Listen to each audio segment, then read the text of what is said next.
अस्सलाम वालेकुम स्टूडेंट्स, आज की इस वीडियो में हम लोग शार्ट क्वेश्चन नंबर 4 करेंगे यूनिट नंबर 4 का। और इसमें क्या कहा गया है कि हमने अरेंज करना है बॉन्ड्स को अट्रैक्शन को। ये हमें कुछ बॉन्डिंग्स बता दी गई हैं, अब इनको स्ट्रॉन्गेस्ट से वीकेस्ट अट्रैक्शन की तरफ हमने लेके जाना है, ठीक है।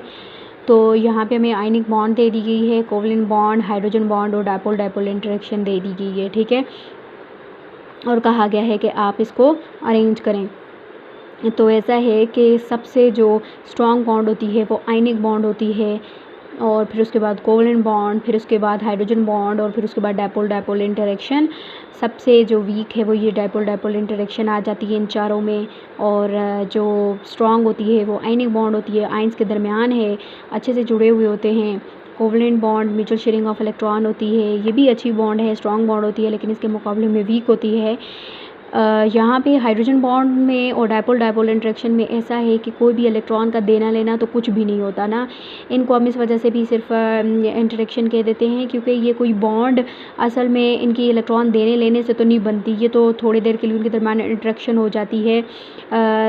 इसकी वजह से हाइड्रोजन बॉन्ड हम लोग कह देते हैं हाइड्रोजन की bonding with fluorine, oxygen and nitrogen, ठीक है। मोस्ट इलेक्ट्रोनेगेटिव एलिमेंट होने चाहिए और उसके पास लोन पेयर ऑफ इलेक्ट्रॉन होनी चाहिए, ये दो कंडीशंस होती हैं हाइड्रोजन बॉन्डिंग के लिए। अब डायपोल डायपोल इंटरेक्शन, अब हमारे पास फॉर एग्जांपल ये हमारे पास एक पोलर कंपाउंड है जो कि जैसे हमारे पास आ जाता है एक HF है।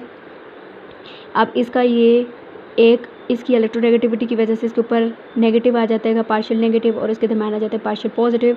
अब इसी तरह HF मालिक्यूल है, तो इसकी इंटरेक्शन इस हाइड्रोजन के साथ, और इस बॉन्ड को हम लोग क्या कह देते हैं, इस बॉन्ड को हम लोग कह देते हैं हाइड्रोजन बॉन्ड, जो एक पोलर मालिक्यूल के दूसरे डायपोल, मतलब ये देखो ये इलेक्ट्रोनेगेटिविटी डिफरेंस की वजह से इसके ऊपर नेगेटिव साइन आ गया, इसके ऊपर पॉजिटिव पार्शियल, तो ये एक पोलर मालिक्यूल और ये दूसरा पोलर मालिक्यूल, ठीक है। तो इसे कहते हैं डायपोल, ये डायपोल हो गया, 2 पोल्स हो गए, और ये 2 पोल्स हो गए, तो डायपोल डायपोल इंटरेक्शन कह देते हैं हम लोग, ठीक है। तो ये जो डायपोल डायपोल इंटरेक्शन है, इसमें भी ज़ाहिर है कोई इलेक्ट्रॉन का लेना देना नहीं होता, हाइड्रोजन बॉन्ड में भी कोई इलेक्ट्रॉन का देना लेना नहीं होता।